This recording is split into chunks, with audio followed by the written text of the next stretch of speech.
Des centaines de milliers de petits-enfants ont été sauvés cette année dans les pays les plus défavorisés grâce à des méthodes simples et peu coûteuses. Cette bonne nouvelle, c'est l'UNICEF, le Fonds des Nations Unies pour l'enfance, qui nous l'apprend dans son rapport annuel publié hier.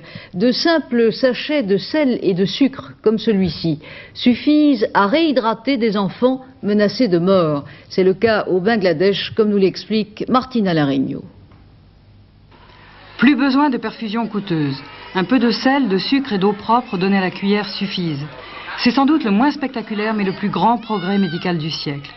Un procédé simple qui permet de réhydrater à la maison, sans aucun personnel médical, des enfants condamnés à mort par des diarrhées persistantes. N'importe quelle petite industrie locale peut préparer le mélange sous forme de sachets préemballés vendus à des prix accessibles aux pays pauvres. Mais on peut aussi, encore beaucoup plus simplement, apprendre à le faire soi-même en ajoutant les ingrédients aux céréales ou à la soupe de légumes. Partout où ce programme élémentaire a été mis en place avec l'aide de l'UNICEF, près de 100% de bons résultats ont été obtenus.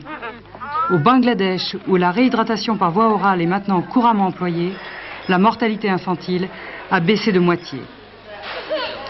Évidemment, pour que cette technique soit efficace, il faut que le gouvernement, les personnels médicaux, paramédicaux et tous ceux qui jouissent d'un prestige dans le pays soient motivés. Mais il faut avant tout que les familles apprennent à l'utiliser correctement. Si c'est le cas, en quelques heures, un enfant à la dernière extrémité peut se trouver guéri. Au Bangladesh, des centaines d'agents ont ainsi enseigné à plus de 2,5 millions de femmes comment préparer chez elles une version locale de cette thérapeutique des plus simples, mais qui exige de l'eau propre ou bouillie. En 1986, près de 6 millions de mères auront été touchées par le programme dans ce pays.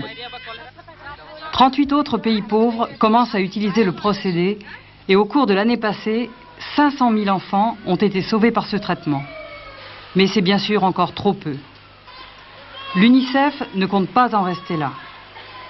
Elle a le projet ambitieux de faire bénéficier dans les 5 années qui viennent la moitié des enfants du monde de la réhydratation par voie orale, ce qui signifie sauver 2 millions de vies d'enfants par an.